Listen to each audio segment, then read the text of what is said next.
Hi, I'm Robyn Kesnow, the RVT with TLC and the founder of Animal RN. Last night I was able to meet a young family and their new foster dog, one of two that they're fostering.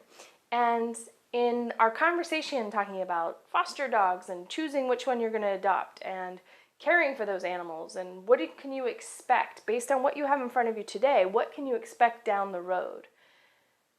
How big are they going to get? How's their hair going to grow out or not? What's the cost of owning this dog going to be? And that's where I want to focus.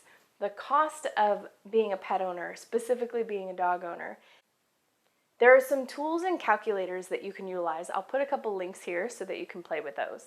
But let's just talk about broadly the general topics, the general areas we want to consider when we're breaking down whether it's the annual or the lifetime cost of being a pet parent.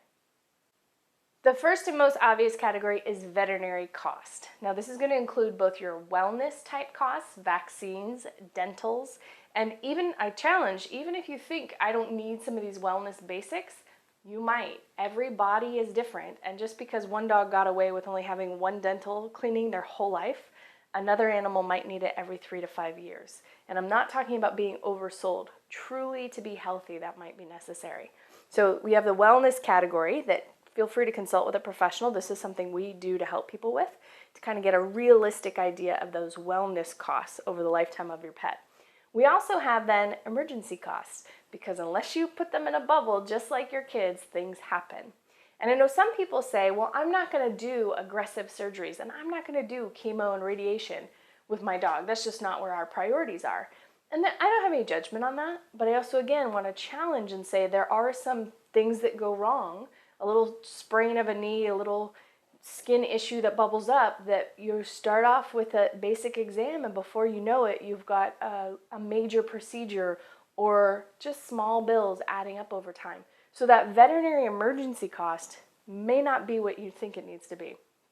I do a video on pet insurance. That's a great place to kind of get an idea of pet emergency budgeting and kind of planning for those emergencies.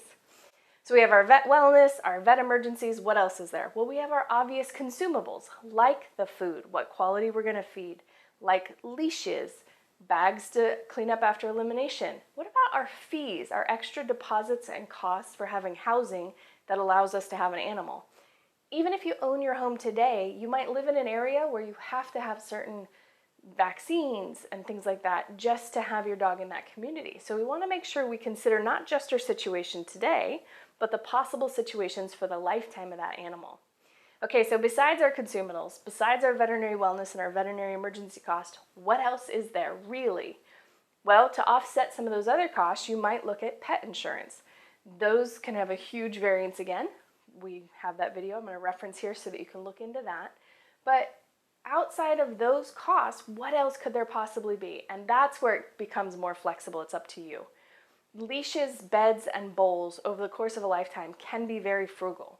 But if you're somebody who appreciates the little pink on the outside of the bowl, you might find yourself spending more over the lifetime of your pet.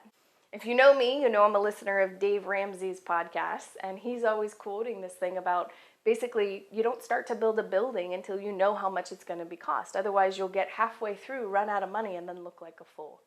And can you imagine that with taking on a dog or a cat or a pet? Can you imagine taking them on and halfway through their life having to say, you know what, buddy, I couldn't hack it. Now that cute little puppy that's easily adoptable and many families wants is older and maybe has some challenges that fit fine in your family but don't fit in other families quite as easily. Now we have a much bigger problem on their hands. Take a look at those calculators, have a little play, remember the basic categories, and see. I'm also interested in those of you that already have pets. Did the calculators line up with your true cost of having your pets?